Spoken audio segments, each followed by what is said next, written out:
Hello everyone, I hope you all are doing well. So in this series we are going to learn whole SST and science NCERT. सो इस video के अंदर हम कोशिश करेंगे कि 3 chapters जो हैं क्लास 6 के वो कवर अप कर लें quickly, right. So let's start with the content. So the first chapter is all about food of chapter. Actually this is a part of class 6 science, right. और इनमें से बहुत सारे क्वेश्चंस आते हैं, वो भी स्पेसिफिकली, चाहे वो आपका HTET का एग्ज़ाम हो, CTET का एग्ज़ाम हो, राइट, या फिर आप DSSS की बात करें. NCERT is must, right. So इस वजह से ये सीरीज स्टार्ट की है. So let's start. न्यूट्रिएंट्स क्या होता है? देखो, न्यूट्रिएंट्स ऐसे सब्सटेंसेस होते हैं जो आपकी बॉडी को चाहिए. किसके लिए? ग्रोथ के लिए, रिपेयर के लिए, मेंटेनेंस के लिए. हमारी बॉडी में 5 मेजर न्यूट्रिएंट्स की ज़रूरत है. आप इसे ऐसे 5 फिंगर्स पे काउंट कर सकते हैं. कौन कौन से? Carbohydrates, fats, proteins, vitamins and minerals. ठीक है.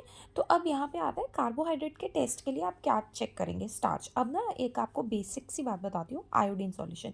आजकल हर पर्सन पनीर को टेस्ट करने के लिए अपने पास क्या रख रहा है? Iodine solution. क्यों? क्योंकि आयोडीन सॉल्यूशन कार्बोहाइड्रेट्स अगर प्रेजेंट होते हैं तो कार्बोहाइड्रेट्स में कौन सा कलर देता है? ब्लैक. ठीक है. तो अगर बेसिकली प्रोटीन का बना हुआ है पनीर तो ब्लैक कलर तो आना नहीं चाहिए, बट अगर उसके अंदर कोई मिलावट है so it will turn black colour. So इस तरीके से आप स्टार्च का टेस्ट यूज़ कर सकते हैं. फैट्स का टेस्ट वेरी वेरी इजी. आपको फैट्स के टेस्ट के लिए कोई भी एक पार्चमेंट पेपर या फिर कोई एक पेपर लेना है. उसके ऊपर क्या करना है? थोड़ा सा आपको हैमर करना है. किसी से भी, ग्लास से कर सकते हैं, किसी से भी कर सकते हैं, या फिर उससे उसके अंदर जैसे पीनट्स रख लिए और उसको क्या करना है? क्रश करना है. So you will see oily patches on the paper. So fats का टेस्ट ईजी हो गया. ठीक है. प्रोटीन के टेस्ट के लिए आपको सिर्फ 2 सब्सटेंसेस के नाम याद रखना है. Caustic soda. एक क्वेश्चन और आता है, कॉस्टिक सोडा को क्या बोलते हैं? NaOH, which is sodium hydroxide and copper sulphate. ठीक है. तो ये 2 चीज़ें याद रखनी है. और उसके साथ साथ आपको ये भी ध्यान रखना है कि कौन सा कलर देता है? Violet colour. सो अगर आपको ये 2 चीज़ें याद रहेंगी, अगर मिल्क के अंदर आप टेस्ट करेंगे सो आपको वायलेट कलर मिल जाएगा, right. Next comes to vitamins and minerals. Now vitamins and minerals are also called as protective part, right. Protective nutrient. They protect us from nutrients. इसलिए बोलते हैं ना, जितने ग्रीन लीफी वेजिटेबल्स या जितने कलरफुल फ्रूट्स वगैरह आप ऐड कर सकते हो vegetable, that is good for your health. Carbohydrates energy giving होते हैं. ठीक है. मैं सिंपल सी बात करती हूँ कि फ्लार जिससे आटा बनता है, ठीक है, वो सबसे पहले कार्ब्स में आप अगर भूल भी जाएं तो वो याद रखना. और साथ में जो हैवी होता है आपकी बॉडी के लिए, जैसे हम बोलते हैं पटेटोज़ हो गए, शुगर हो गई, जैगरी हो गए, मैंगोज़ हो गए, ये सारे आपके आ गए कार्ब्स. फैट्स में butter, ghee, milk, cheese, oil, these are fats. क्या होते हैं? ये भी एनर्जी गिविंग होते हैं, like energy giving like carbs, carbohydrate, right. But fats आपको ज़्यादा एनर्जी देते हैं, but they are not good if you are consuming it in more amount. Proteins की अगर हम बात करें तो proteins are very very important for the repair of body. One more thing, your body needs protein every day, right. आपकी body को protein daily चाहिए. कितना चाहिए? जितना आपका वेट है उसका. जैसे अगर आपका 50 kg वेट है तो आपको 50 ग्राम प्रोटीन चाहिए होगा डेली डाइट में, राइट. सो वो आपको प्लांट बेस्ड सोर्सेज और एनिमल बेस्ड सोर्सेज से मिल जाएगा. When comes to vitamins, there are multiple vitamins A, B, C, D, E and K. याद रखना B और C. ठीक है. B और C जो हैं वो 2 ऐसे हैं जो कि वाटर सॉल्यूबल हैं, राइट. यानी आपको कभी भी विटामिन B और C खा रहे हो तो हमेशा कोशिश करो कि पानी के साथ खाओ. जैसे उनमें बहुत ज़्यादा पानी होता है, जैसे कि आपका ऑरेंज हो गया, ठीक है, ऑरेंज जूस बना सकते हो, राइट. या फिर अगर विटामिन C की बात करें, आंवला हो गया, उसके अंदर आंवला शॉट बनाते हैं ना, उसके अंदर पानी ऐड कर सकते हैं, वो बहुत जल्दी कंज्यूम हो जाएगा. बट बाकी जो है A, D, E and K, they are fat soluble. कोशिश करो उसको सब्जी में या रोटी में, इन सब चीज़ों के अंदर ऐड करो ताकि वो जल्दी से कंज्यूम हो जाए आपकी बॉडी. ठीक है. Then comes to minerals and vitamins both are required in your body in very small amount. ठीक है. अब इसके अंदर मिनरल्स के लिए कुछ बताएं जो मोस्ट इंपॉर्टेंट है. कैल्शियम आपके बोन्स को अच्छा रखता है. आयोडीन थायराइड ग्लैंड को अच्छा रखता है. आयरन आपकी बॉडी में हीमोग्लोबिन की कमी नहीं होने देता. फॉस्फोरस, ठीक है, आपके अगेन बॉन्स को अच्छा रखता है. तो ये ध्यान में रखना. रफेज को फाइबर भी बोलते हैं और ये क्या करता है? बल्क ऐड करता है ताकि आपको कॉन्स्टिपेशन ना हो. ठीक है. बल्क ऐड कर दिया, एब्जॉर्ब कर लिया न्यूट्रिएंट्स और to get rid of the waste. Now very very important, ठीक है, जैसे हम न्यूट्रिएंट्स में तो नहीं ऐड करते बट वाटर सबसे इंपॉर्टेंट है आपके सारे न्यूट्रिएंट्स को एब्जॉर्ब करने के लिए, आपकी बॉडी से वेस्ट निकालने के लिए, बॉडी का टेम्परेचर मेंटेन करने के लिए. और बैलेंस डाइट लेना बहुत ही ज़्यादा ज़रूरी है, ठीक है। तो बैलेंस डाइट में क्या होता है, जिसके अंदर पाँचों के पाँचों न्यूट्रिएंट राइट अमाउंट में हो, ठीक है। तो ये ध्यान रखना।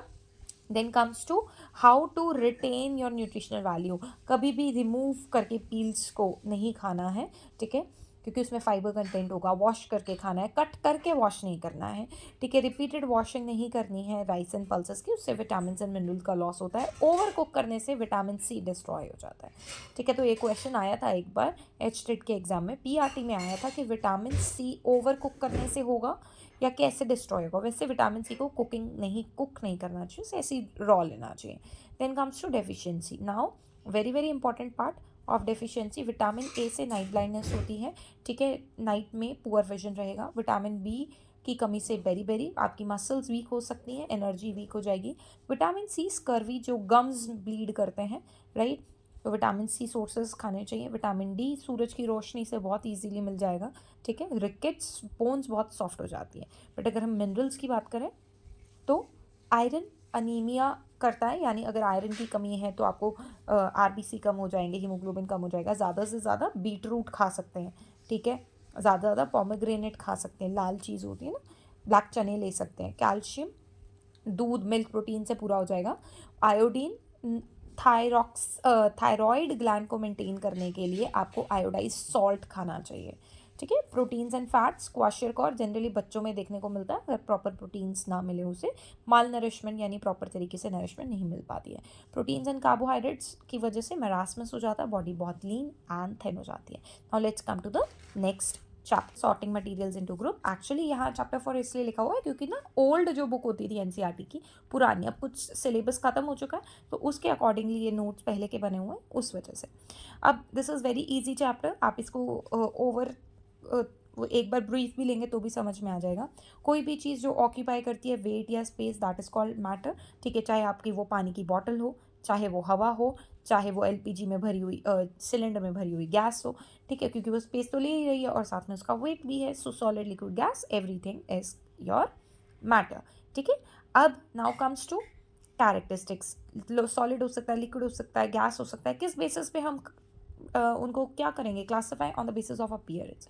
कैसे हो सकते हैं, शाइनी, डल, राइट, जेंटल भी हो सकते हैं, सॉफ्ट ग्लो हो सकता है उनके पास, राइट। हार्डनेस के बेसिस पे, सॉफ्टनेस के बेसिस पे, कोई चीज़ हार्ड है जैसे कॉटन है वो सॉफ्ट है, ठीक है। हार्ड में अगर हम बात करें तो आयरन हो गया, ठीक है। और डायमंड जो हो गया that is also hard material. किसका बना हुआ है, ये कार्बन का बना हुआ है, याद रखना, ठीक है। Then comes to solubility and insolubility of material. Solubility and insolubility, कुछ चीज़ें सॉल्यूबल हो जाती है। अच्छा एक चीज़ याद रखना, एक क्वेश्चन आता है मिसिबल एंड इमिसिबल, ठीक है। मिसिबल, BLE, ठीक है। कई बार हम सॉल्यूबल बोलते हैं, कई बार हम मिसिबल बोलते हैं। मिसिबल के अंदर दोनों जो सॉल्यूट और सॉल्वेंट होते हैं वो लिक्विड होते हैं। Now what is solute and solvent, जैसे फॉर एग्जांपल मैं नींबू पानी बना रही हूँ, उस नींबू पानी के अंदर जो सबसे ज़्यादा जिसमें हम घोल रहे हैं, किस में घोल रहे हैं, पानी में घोल रहे हैं, क्या घोल रहे हैं, चीनी घोल रहे हैं, तो शुगर क्या होगा, solute.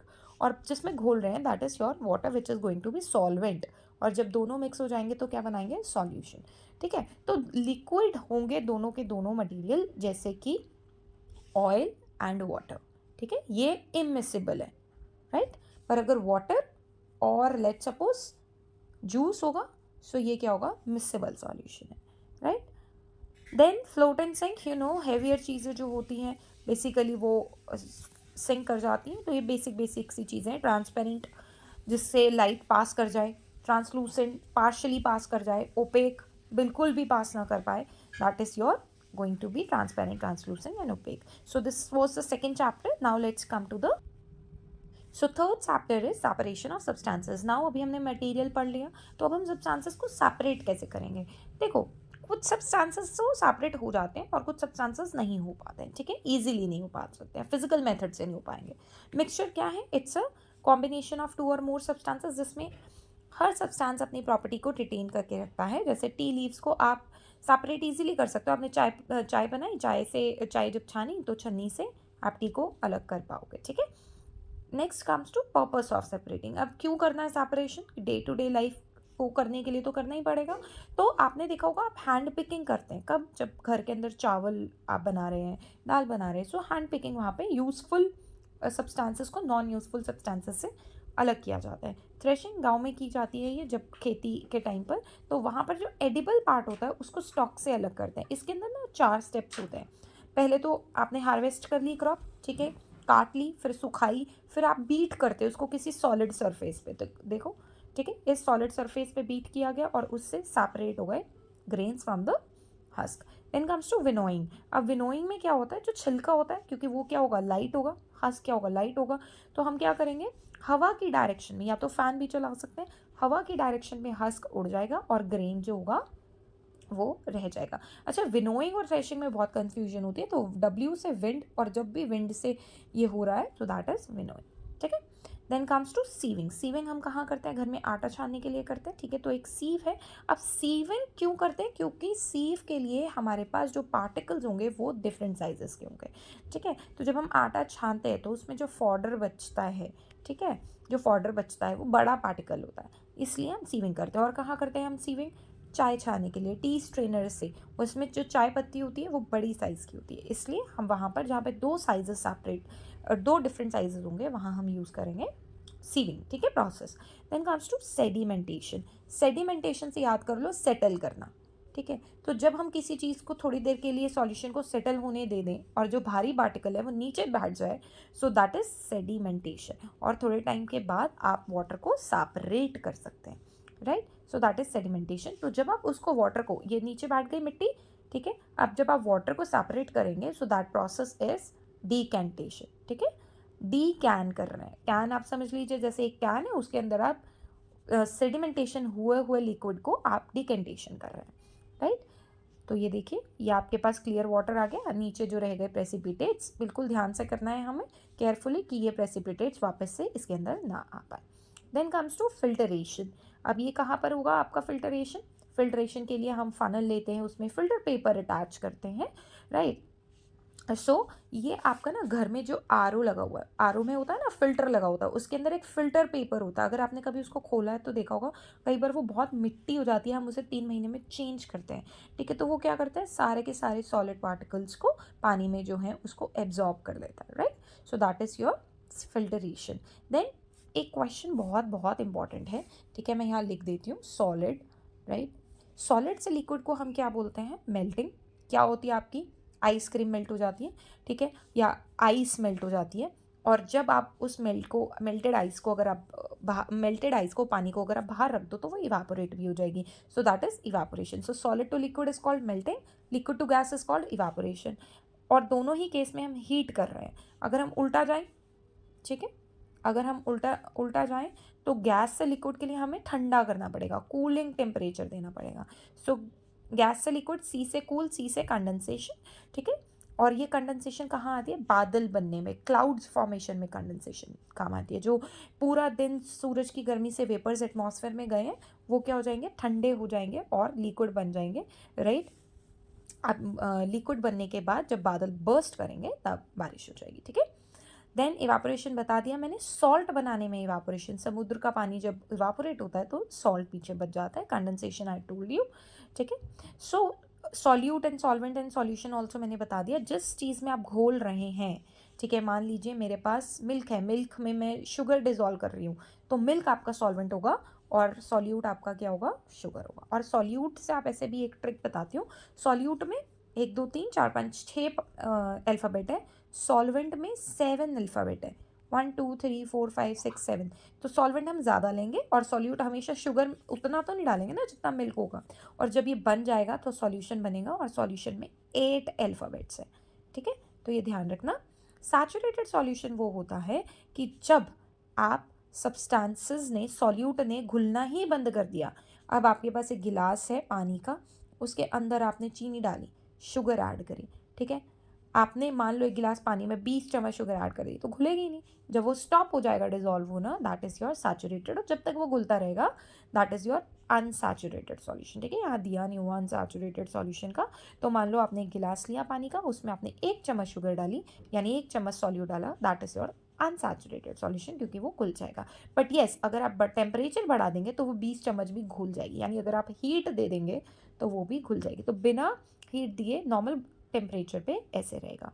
So that's all for today. I hope you like this video. So if you really liking it, so please like, share and subscribe. Thank you so much for watching.